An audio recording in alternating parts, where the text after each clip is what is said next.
Empathy is what's lacking, right? It is our inability to ever put ourselves in somebody else's shoes. And as soon as we're able to do that, I think we will solve many of the problems on Earth. But because everything is tied up in identity and ego, it's really hard for us to step outside of that and realize that there are other perspectives or other experiences. There are other interpretations of all these things, and that we really have to have an empathetic and a compassionate and open mind to really ever uncover the truth if we truly are seeking it. And so I appreciate that perspective and that approach to it. And I think that's what's going to make this book really stand out. Because this is such a, my brother, I don't think I've ever told you, but he's a founder and co-founder of 5 different biotech companies dealing in immunology and anti-aging and virology, et cetera. Is that your secret? Anti-aging? Oh God, I'm waiting. Just trust me. He's found a way to stop you from ever aging again, regress you 5 years, and you'll never age again until you die. I mean, you'll die at the same time you die, but physically, aesthetically, there'll be no protein breakdown, and you'll look the same. He's a freak genius, and has a COVID vaccine and human trials and other things. And so, but he always made a good point, because his approach to this industry, he was a computer scientist before this. That was what his major in college was. And he jumped into this field because, once again, like all of the revolutionary thinkers in our time, all of the greats, there's a number of things they have in common. Psychedelics is one of them, because most of them attribute a lot of their breakthroughs to their psychedelic experiences. People really know, like the Gates and Jobs and many of other artists and professionals around the world. All of Silicon Valley. I mean, they all go to Costa Rica and Peru and do ayahuasca every year. But the other thing is that it's playing outside of the system, outside of the indoctrination of education.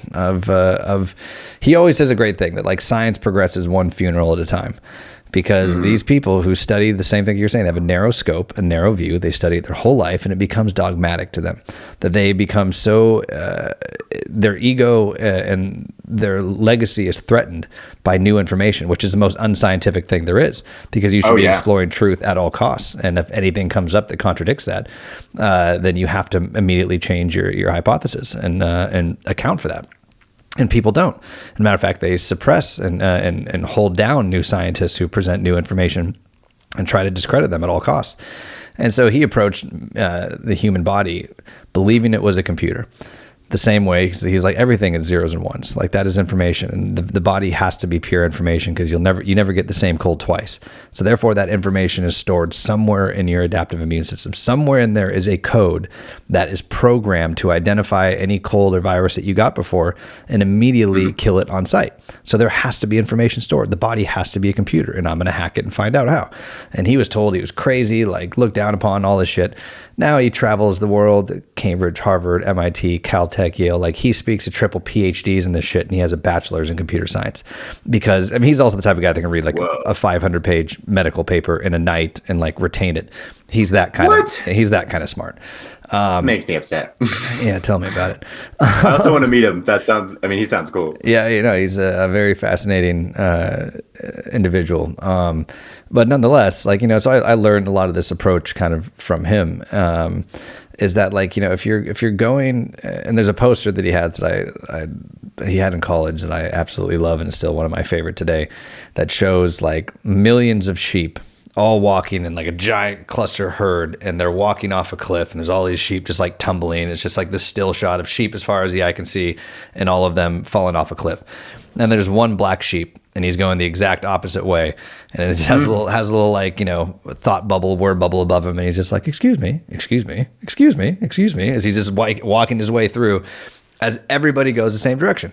And this is how it happens. Like, somebody comes with a breakthrough, a new novel idea, and they find success, they find a breakthrough, then everybody copies that, thinking that's the modality, and they all go the same way. Or whether it's, a thought, a belief, people, there's a herd mentality and an effect on a mass consciousness that if, we're not sober to and discerning to and aware of, we can fall victim to. And And so everybody then, just like in acting, oh, well, this is how you're going to make it. This is how Leonardo did it. This is how Brad Pitt did it. It's not going to be how you do it. That's not your path. And if you follow like the formula that somebody else came up with, some other person who's a pioneer that came up with something and did it, that was how they achieved greatness. And then everybody follows that, thinking that they do the same thing, it's going to lead to greatness. It's not. It is the people who constantly go against the grain. It's the people who challenge and see what everybody else is doing and be like, well, if everyone else is doing it, I'm doing the opposite, because that's not how you're going to achieve greatness. Like greatness comes from questioning, from pushing the limits, from going outside of what the programming is and what other people have done. And so people who would say that like, oh, if you're not a scientist or you're not a psychiatrist or psychologist, you haven't studied this stuff, that they want to discount perspective because of that. But some of the most intelligent people in the world, the most groundbreaking people in the world who've done the great, dropped out of college. They said, fuck you to the system and the indoctrination of education and the archaic programming that comes along with it. And they've changed the world, which is hence the black sheep thing. Like they didn't go in the system. And so that is why I appreciate, people like you. And I think people like you more seriously, because for one, you have the firsthand experience. You're speaking from a place of actual experience, not theory.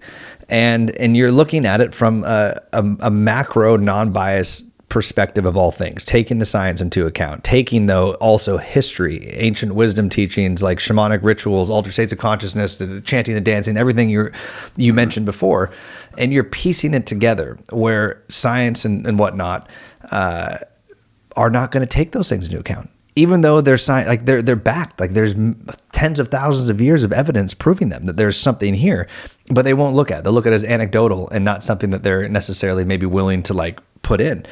And so I appreciate what you're doing and your approach with it, because I think that is really the secret towards finding real breakthroughs and information and understanding. So all that to say, that was really just to give you your flowers for the approach.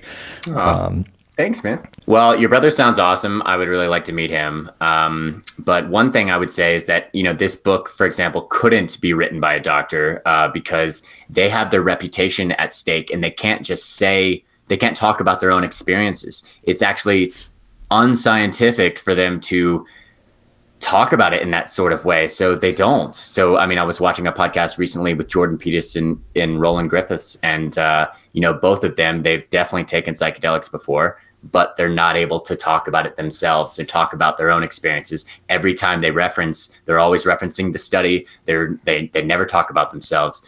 So that gives me a little more freedom in what I'm able to say. And I'm not tied to any institution. I'm not tied to Harvard. I'm not tied to Columbia University or something like that, that now I'm tied in with their reputation and they're staking me and I'm staking them at the same time. It's not like that at all. So what you really want out of a book on consciousness, I think, is somebody who has read all these people and summed it up and then figured out a way to put it into a book format that's accessible and that doesn't make you want to blow your brains out 100 pages in.